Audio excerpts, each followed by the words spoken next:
नमस्कार दोस्तों। सिख धर्म में 10 गुरु हुए हैं। उनमें पहले गुरु थे गुरु नानक देव जी। ये सिख धर्म के संस्थापक और पहले गुरु थे। ऐसे महान व्यक्ति का जन्म 15 अप्रैल 1469 को ननकाना साहिब में होता है। ये ननकाना साहिब वर्तमान में पाकिस्तान के पंजाब प्रांत में है और ये पाकिस्तान में सिख धर्म का सबसे पवित्र स्थान है। इनके पिता का नाम मेहता कालू जी और माता का नाम माता तृप्ता जी और इनकी बहन का नाम बेबे नानक जी। इन्होंने सबसे पहले नानक देव जी की महानता को समझा था। गुरु नानक देव जी बचपन से ही बहुत महान व्यक्ति, बहुत बुद्धि वाले व्यक्ति, ये अलग स्वभाव के व्यक्ति, लोगों से प्रेम किया करते थे, प्रेम की बातें करते। इन्होंने स्कूल में पढ़ाई को बहुत ही जल्दी सीख लिया था। ये अध्यापक से बहुत गहरे क्वेश्चन करते थे, इसलिए अध्यापक इनसे प्रभावित रहते थे। लोग इनकी बुद्धि को देखकर आश्चर्यचकित रहते थे कि इतनी छोटी उम्र में इतनी तेज बुद्धि।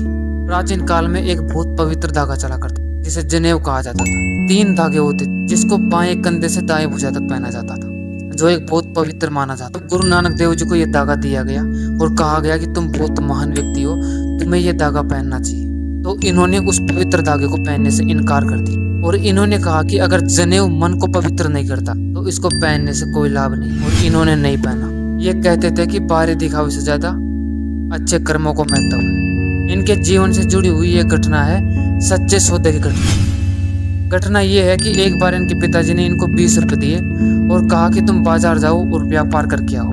तब ये 20 रुपए लेकर बाजार की तरफ जाते हैं व्यापार का सौदा करने के लिए। वे बाजार की तरफ जब जा रहे थे तो रास्ते में इनको कुछ सन्यासी मिलते हैं। ये सन्यासी भूखे थे।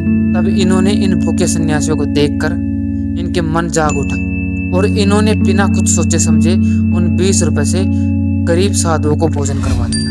जब ये घर पे आते हैं तो इनके पिताजी इनसे पूछते हैं कि बेटे, जो मैंने आपको 20 रुपए दिए थे व्यापार के लिए, उसका तुमने क्या सौदा किया? तो इन्होंने कहा कि पिताजी, मैंने उनका बहुत बड़ा सौदा किया, मैंने भूखे साधुओं को भोजन करवा दिया। तब इनके पिताजी ने इनकी तरफ देखते हुए मुस्कुराते हुए आशीर्वाद दिया, कहा कि बेटे तू बहुत महान बनेगा, तुमने वैसा सौदा किया है जो एक सच्चा सौदा है, और मैं तुम्हें आशीर्वाद देता हूँ कि तुम ऐसे लोगों की भलाई का कार्य करते रहो। इतने महान थे गुरु नानक देव जी। फिर आगे चल के इनका विवाह होता सुलगनी देवी से, जो 2 बच्चों को जन्म देती है, श्री चंद और लक्ष्मीदास। लेकिन गुरु नानक देव जी का मन परिवार में नहीं था, वो ईश्वर भक्ति में अपना मन लगाए बैठे थे। इनको ज्ञान की प्राप्ति होती है एक बार ही नदी में स्नान करने गए थे और 3 दिन तक किसी को दिखाई नहीं दिए, और 3 दिन बाद में जब लौट कर आते हैं तो ये आकर लोगों से कहते हैं कि ना तो कोई मुस्लिम है ना कोई हिंदू है, सब समान है। यानी इनको ज्ञान की प्राप्ति हो जाती है और यहीं से ये लोगों को प्रेम, भाईचारा, मानवता व सच्चाई का रास्ता दिखाना शुरू करते हैं। और ये अलग अलग स्थानों की यात्रा करते थे। इन यात्राओं को उदासिया कहा गया था। जैसे इन्होंने भारत, श्रीलंका, तिब्बत, मक्का, मदीना व कई अरब देशों की यात्राएं की, ताकि अधिक से अधिक लोगों से मिल सके और उनको समानता का, मानवता का, सच्चाई का रास्ता दिखा सके, उनको संदेश दे सके। इन्होंने लोगों को शिक्षा दी कि एक ही ईश्वर पर विश्वास करो, वह हर जगह मौजूद रहता है। हरदम सच्चाई के रास्ते पर चलो, मानवता के रास्ते पर चलो, और किरत करो, यानी कि मेहनत व ईमानदारी से जीवन जियो।